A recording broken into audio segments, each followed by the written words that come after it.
আসসালামু আলাইকুম। তোমাদের সবাইকে শ্রাবণীস কুকিং অ্যান্ড আর্ট চ্যানেলে স্বাগতম। আমি আজকে একটা দারুণ রেসিপি নিয়ে আসছি, যেটা কিনা রুটি, পরোটা এবং ভাত সব কিছুর সাথেই খেতে পারবেন। ফার্স্টে 1 কাপ ডাল নিয়ে নিলাম, মুসুর ডাল। দেন তারপরে ভালোভাবে ধুয়ে নেবেন। আমি 3-4 বার ধুয়ে নিছি। তারপরে পানি ছেঁকে নেবেন। তারপরে পরিমাণ মতো পেঁয়াজ কুচি দিবেন, পরিমাণ মতো রসুন কুচি দিবেন। আমি এখানে একটা টমেটো ইউজ করছি, আপনারা চাইলে 2টাও দিতে পারেন। 1/2 চা চামচ হলুদের গুঁড়া, 1 চা চামচ মরিচের গুঁড়া, সামান্য পরিমাণ জিরা গুঁড়া, 5 থেকে 6টা কাঁচামরিচ কেটে নিয়েছি। তারপরে পরিমাণ মতো সয়াবিন তেল, স্বাদ অনুযায়ী লবণ।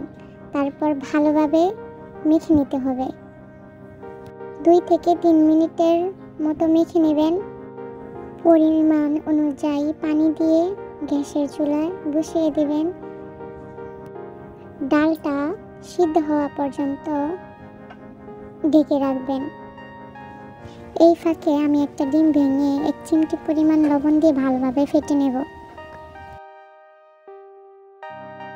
ডিমটা ফেটা শেষ হয়ে গিয়েছে। এখন আমি ডিমটা ভেজে নেব। সামান্য পরিমাণ তেল দিয়ে তেলটা গরম হলে ডিমটা ঢেলে দেব। তারপরে ভালোভাবে ভেজে নেব। ভাজা শেষ হলে ডিমটাকে টুকরো টুকরো করব। প্রসেসিংটা দেখে নিন আপনারা।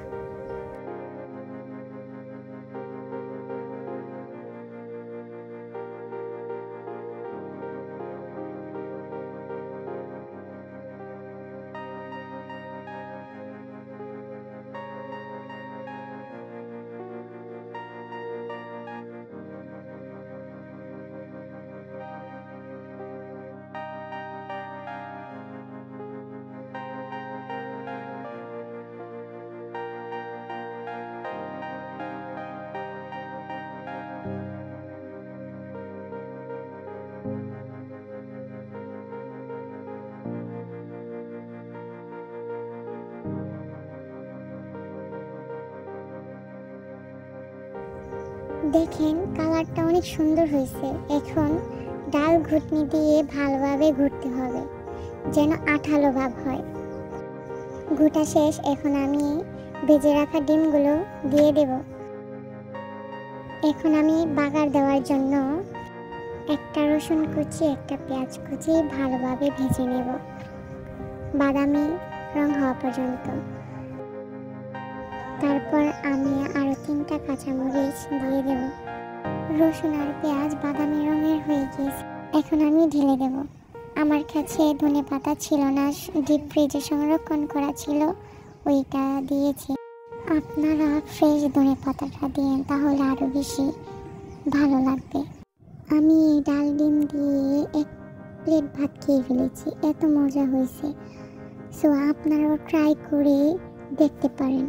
আর ভালো লাগলে অবশ্যই আমার কমেন্ট বক্সে জানিয়ে যাবেন। নতুন নতুন রান্না এবং আর্ট দেখার জন্য অবশ্যই আমার চ্যানেলটাকে সাবস্ক্রাইব করে দিন। আমার চ্যানেলের নাম হচ্ছে শ্রাবণীস কুকিং অ্যান্ড আর্টস। আজকের জন্য এই পর্যন্তই।